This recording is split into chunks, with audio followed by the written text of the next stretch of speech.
بسم اللہ الرحمن الرحیم۔ السلام علیکم ڈیئر اسٹوڈنٹس، امید کرتا ہوں آپ سب ٹھیک ہوں گے، میں بھی بالکل ٹھیک ہوں۔ آج کا ہمارا ٹاپک ہے resolution of Muslim marriage act 1939۔ اس سے پہلے ہم نے Muslim family laws ordinance 1961 complete کیا تھا۔ اگر آپ نے نہیں دیکھا تو وہ آپ پلے لسٹ میں جا کے فیملی لاز کی پلے لسٹ میں جا کے چیک کر سکتے ہیں، یا پھر آئی بٹن میں جا کے چیک کر سکتے ہیں۔ آج کا جو ہمارا ٹاپک ہے وہ resolution of Muslim marriage act ہے۔ ہم اسے شروع کرتے ہیں۔ سب سے پہلے ہم اسٹارٹ کرتے ہیں سیکشن 2 کے ساتھ، کیونکہ سیکشن جو 1 ہے وہ ہے شارٹ ٹائٹل وغیرہ کے بارے میں۔ اب سیکشن 2 میں grounds for ڈکری for resolution of marriage لکھے ہوئے ہیں، مطلب وہ گراؤنڈ جس کے بنیاد پر میرج ریزولو ہو سکتی ہے۔ یہ گراؤنڈز ہم ڈیٹیل میں پڑھ لیتے ہیں ون بائی ون کہ ویئر اباؤٹ فرسٹ جو ہے، دیکھیں یہ جو میں نے لکھے ہیں یہ نوٹس کی شکل میں نے لکھے ہیں تاکہ آپ کو صحیح سے سمجھ میں آ جائے اور یاد بھی ہو جائے۔ تو سب سے پہلا ہے whereabouts of husband not known for 1 year. 1 سال سے ہسبینڈ کا اتا پتہ نہیں ہے، مطلب خامند کا پتہ نہیں ہے، وہ گم ہو گیا ہے 1 سال سے، تو یہ بھی بنیاد بن سکتی ہے ریزولوشن آف مسلم میرج کے لیے۔ سیکنڈ ہے ہسبینڈ نیگلیکٹڈ اور ناٹ پرووائڈنگ مینٹیننس۔ خاوند جو ہے وہ خرچہ نہیں دیتا 2 سال سے، تو یہ بھی ایک گراؤنڈ ہے جس کی بنیاد پہ میرج جو ہے وہ ڈیزولو ہو سکتی ہے۔ تھرڈ ہے، ہم نے تھرڈ اسٹارٹ کرنے سے پہلے میں آپ کو ایک بتا دوں کہ مسلم فیملی لاز آرڈیننس میں ہم نے سیکشن 6 پڑھا تھا پولی گیمی کے مطابق۔ اس میں کچھ کنڈیشنز لکھی ہوئی تھی، پروویژنس کے کچھ ریکوائرمنٹس تھے سیکنڈ شادی کے لیے، سیکنڈ یا تھرڈ یا فورتھ کے لیے۔ تو وہ یہاں پہ کہہ رہا ہے کہ اگر وہ جو پروویژن ہے اس سے کنٹراوینشن میں ایڈیشنل وائف، مطلب کہ ایڈیشنل میرج کیا گیا ہے سیکنڈ یا تھرڈ یا فورتھ، تو ایگزسٹنگ جو وائف ہے وہ ریزولوشن آف مسلم میرج کے ڈگری کے لیے عدالت آ سکتی ہے۔ اور اس کے بعد ہے ہسبینڈ فیلڈ۔ اب خامن جو ہے میریٹل اوبلیگیشنز کمپلیٹ نہیں کرتا، فلفل نہیں کرتا 3 سالوں سے، تو یہ بھی ایک گراؤنڈ ہے ریزولوشن کے لیے۔ اس سے پہلے ایک ہم نے چھوڑ دیا تھا، ہسبینڈ کو خامن کو 3 سال یا 3 سال سے زیادہ کی سزا ہو چکی ہے، تو یہ بھی ایک گراؤنڈ ہے، ٹھیک ہے۔ اب ہسبینڈ جو ہے وہ at a time of marriage اور ابھی تک، خامن جو ہے شادی کے ٹائم اور ابھی تک جو ہے نامرد ہے، تو یہ بھی ایک گراؤنڈ ہے جس کی بنیاد پہ میرج جو ہے وہ ڈیزولو ہو سکتی ہے۔ یا تو پھر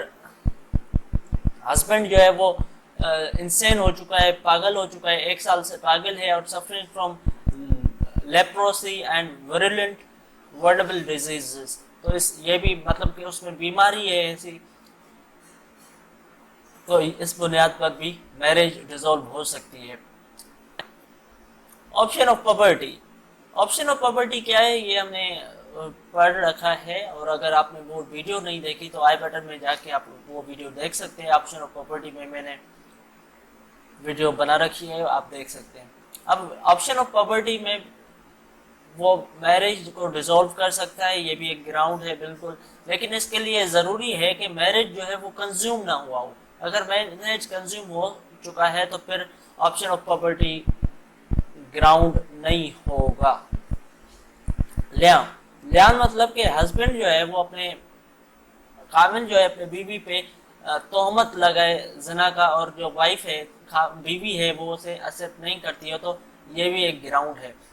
اس کے بعد خاوند کریولٹی، مطلب کہ خاوند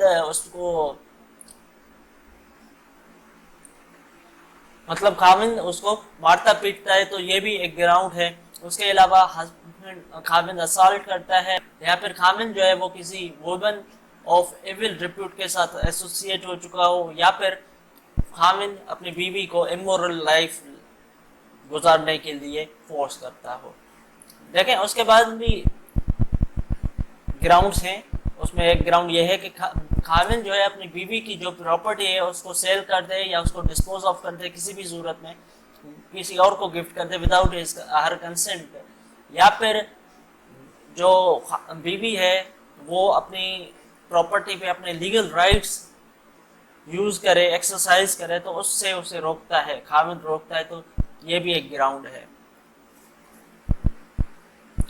سیکنڈ لاسٹ یہاں پہ گراؤنڈ ہے obstructs her in her religious practice، مطلب کہ بیوی نماز پڑھتی ہے یا قرآن پڑھتی ہے یا کوئی روزہ رکھتی ہے تو اس سے روکتا ہے خاوند، تو یہ بھی ایک گراؤنڈ ہے۔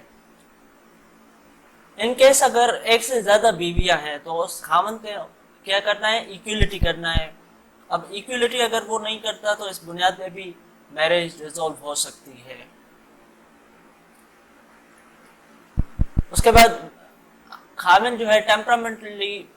صحیح نہیں ہے اور وائف جو ہے بیوی اس کے ساتھ نہیں رہنا چاہتی یا انیبل ہے اس کے ساتھ نہیں رہنا چاہتی، تو یہ بھی ایک گراؤنڈ ہے جس کی بنیاد پہ شادی کو ڈیزولو کیا جا سکتا ہے۔ یہاں پہ کچھ پروویزو لکھے ہوئے ہیں سیکشن 2 کے، جو کہ میں نے پی پی ٹی میں نہیں لکھے، لیکن یہ میں آپ کو بتا دیتا ہوں ایسے ہی کہ اگر فار سپوز جیسا کہ ہم نے پڑھا کہ ایک گراؤنڈ وہ تھا جس میں اگر خاوند کو سزا مل جاتی ہے تو پھر اس میں بھی degree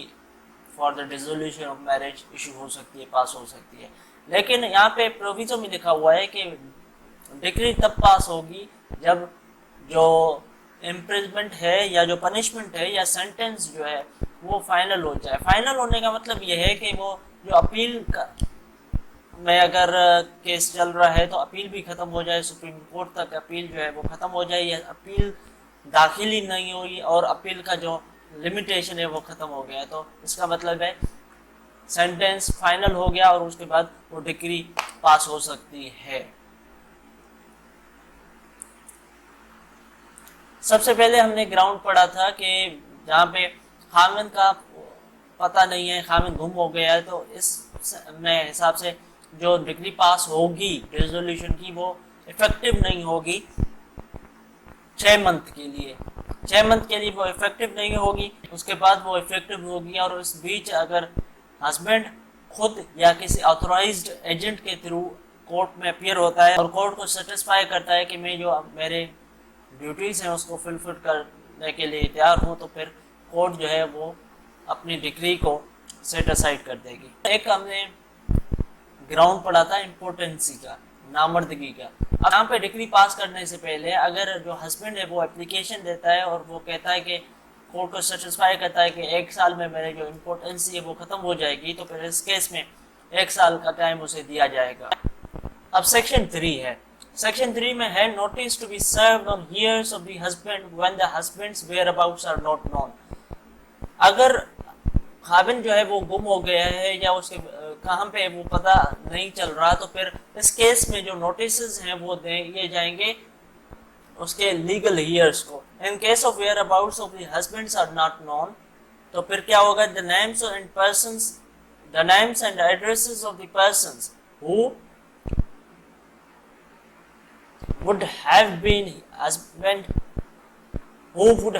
heirs of the husband under Muslim law if he had died on the date of filing of plaint shall be stated in the plaint۔ اب جو پلینٹ وہ ہوگی جہاں پہ ڈگری کے لیے، اب جو پلینٹ ہوگی ڈگری کے لیے for the resolution of Muslim marriage act, اس میں جو اس کے لیگل ہیئرس کے ہسبینڈ کے اس کے نام اور اس کے ایڈریسز لکھے جائیں گے، اور ان لیگل ہیئرس کو نوٹس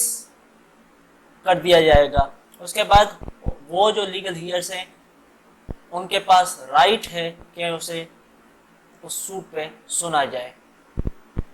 سیکشن 4 کی طرف چلتے ہیں، اور سیکشن 4 میں ہے effect of conversion to another faith, مطلب کہ ایک مسلمان ہے اور وہ کسی اور